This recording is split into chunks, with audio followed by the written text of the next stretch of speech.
Bon bah voilà, enfin. Il m'aura presque fallu un mois, mais j'ai fait le scénario pour ma prochaine vidéo sur les Indo-Européens. Rien ne peut m'empêcher de la publier. Je dis bien, rien ne peut m'empêcher de refaire ce scénario. Hey mec, t'as vu qu'ils ont fait une nouvelle thèse sur les Indo-Européens? Tiens, regarde.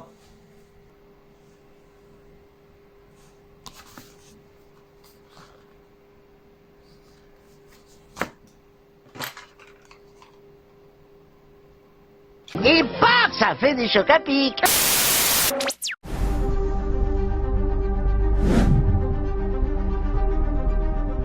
Bonjour à toutes et à tous. Alors, après l'introduction, du coup, comme nous l'avons vu dans la précédente vidéo, il y a beaucoup de théories sur l'origine des Indo-Européens. Cependant, nous utiliserons l'hypothèse Kurgan, dite théorie du Caucase, pour retracer l'histoire et le destin de ces peuples mythiques. Pour commencer, nous évoquerons donc la proto-civilisation de Yamna, apparue entre moins 4500 avant JC et disparue en moins 2500 avant JC. La proto-civilisation de Yamna était une civilisation semi-pastorale.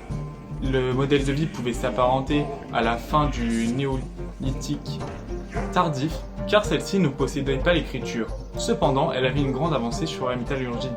La proto-civilisation de Yamna disparaîtra en moins 2500, suite à des grands bouleversements climatiques, déclenchant les grandes invasions indo-européennes. Ok, donc si j'ai bien compris, en fait à la base il y avait la proto-civilisation de Yamna, et quand il y a eu un changement climatique, les Indo-Européens sont étendus partout. Mais du coup, pourquoi tu fais une vidéo juste sur ça? Enfin, autant expliquer l'extension indo-européenne. Alors non, pas vraiment. Simplement car il existait deux autres protocultures. La protoculture des Indo-Européens anatoliens, apparue en 4000 avant JC, en Anatolie, actuelle Turquie, et la proto-civilisation d'Afanassievo, pardon. Waouh, moi je suis perdu. Entre Yamna, Afanassievo et les Anatoliens, je ne comprends plus rien. Il y a trop de peuples là. Ah non mais grave, là on pourrait littéralement faire un harem si c'était des waifus d'animé. Des waifus d'animé. Des waifus, attrapez-les tous. Ouais. Je sais pas si j'irai jusqu'à payer Crunchyroll pour ça. Oui, en effet, j'aurais pu citer la civilisation anatolienne dans cette vidéo. Cependant, malgré qu'elle soit apparue avant la civilisation d'Afanassievo, la civilisation anatolienne est beaucoup trop connue car elle est liée de proche à la création d'un des grands empires de la fin de l'âge du bronze, l'empire hittite. Un empire qu'on connaît beaucoup, mais que si vous voulez, plus tard je pourrais évoquer dans une prochaine vidéo. C'est pour ça qu'on va donc directement passer à la civilisation d'Afanassievo. Or, la civilisation d'Afanassievo était une civilisation semi-pastorale, comme la civilisation d'Yamna. De plus, elle était aussi semi-nomade, ça ne lui a pas empêché de posséder de grandes villes magnifiques construites en cercle. Selon les historiens, ce type de construction avait deux buts. Le premier, se protéger des attaques d'autres royaumes de la civilisation d'Afanassievo, car en effet, contrairement à un empire ou un royaume, quand on parle de civilisation, c'est plusieurs états, royaumes, clans, qui peuvent se faire la guerre ou qui sont liés à la même culture. Et de plus, le deuxième but était de se protéger des animaux, car une construction en cercle permettait aux lumières de passer plus facilement dans les rues et donc de repousser les animaux. On sait très bien que les tigres ou autres félins, comme les animaux canidés comme les loups et les ours, sont repoussés par le feu, ce qui permettait de repousser beaucoup plus loin ce type d'animal sauvage. Maintenant que tout ça est dit, il faut évoquer les grandes découvertes de la culture d'Afanassievo. La culture d'Afanassievo a fait de grandes découvertes technologiques comme l'équitation et la maîtrise du fer. En effet, pour l'équitation, malgré que les chars de guerre étaient déjà inventés et les charrues étaient aussi déjà inventées, c'est vraiment les Anatoliens de la culture d'Afanassievo qui vont découvrir l'équitation à cheval. Et ça va d'ailleurs permettre aux peuples indo-européens de s'étendre à une vitesse folle. Et pour la métallurgie, beaucoup d'historiens pensent que c'est aussi la culture d'Afanassievo qui l'aurait découvert et qui l'aurait transmis à la culture de Yamna, ce qui aurait permis l'extension aussi des Indo-Européens. Attends, il y a un truc que je comprends pas. Tu dis que la culture d'Afanassievo a découvert la métallurgie. Mais depuis l'Antiquité, beaucoup de peuples connaissaient déjà la métallurgie. On maîtrisait déjà le bronze. Oui, en effet, la métallurgie du bronze était déjà connue depuis bien longtemps. Sauf que par métallurgie, nous entendons la maîtrise de tous les métaux. Or, moi là, je veux parler de la métallurgie du fer précisément. Il est fort probable à penser que ça soit la civilisation d'Afanassivo qui découvert la métallurgie du fer et qui est transmise à la civilisation d'Yamna. Ensuite, les autres civilisations découvriront la métallurgie du fer par les invasions des peuples de la mer, dont on pense que ce sont liés aux Indo-Européens. Du coup, comme je l'ai évoqué plus tôt, la proto-civilisation d'Afanassivo disparaîtra en même temps que la civilisation de Yamna en 2500 avant JC suite à des problèmes de température. Cela peut se remarquer déjà par le déplacement des peuples indo-européens qui vont fortement immigrer à ce moment-là et ce qui déclenchera l'invasion des peuples de la mer mettant fin à l'âge du bronze.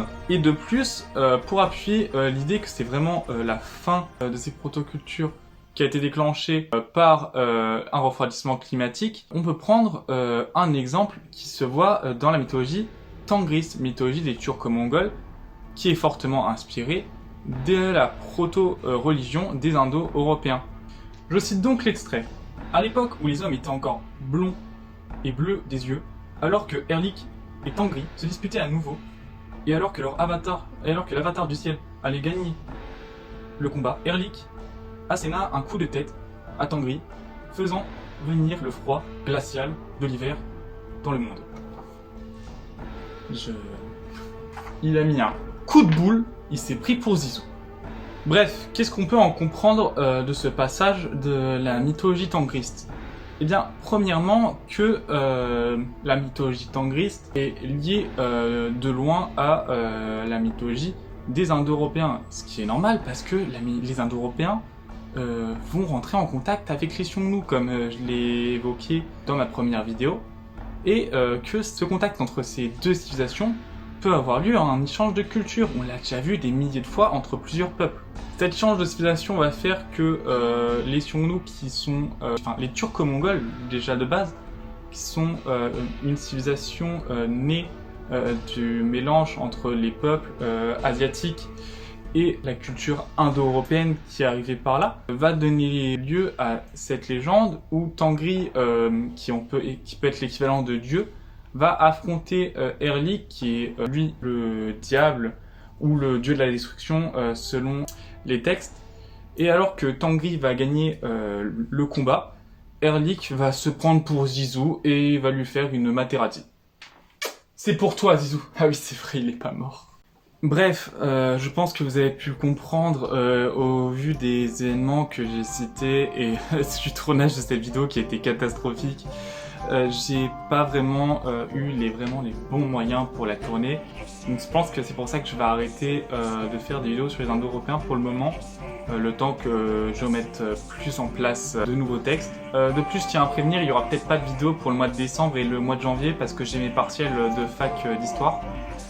En attendant, je tiens à vous dire que le temps que je revienne sur les Indo-Européens, j'ai déjà fait mon choix sur d'autres peuples. Je pense qu'on va parler des peuples de Mésopotamie, donc j'ai tout ce qu'il faut, hein. Vous pouvez voir l'atlas qui fait 1030 pages, enfin voilà, c'est sur les Indo-Européens. J'ai 4000 ans d'histoire à lire, donc je pense que là j'aurai du détail pour les prochaines vidéos. J'ai fait un achat de beaucoup d'ouvrages, hein, vraiment pour la chaîne. Donc voilà, je tenais juste à le dire. Et du coup, vu que la prochaine vidéo n'aura pas sûrement lieu avant le mois de janvier, je vous souhaite déjà de très bonnes vacances de Noël et une bonne fin d'année.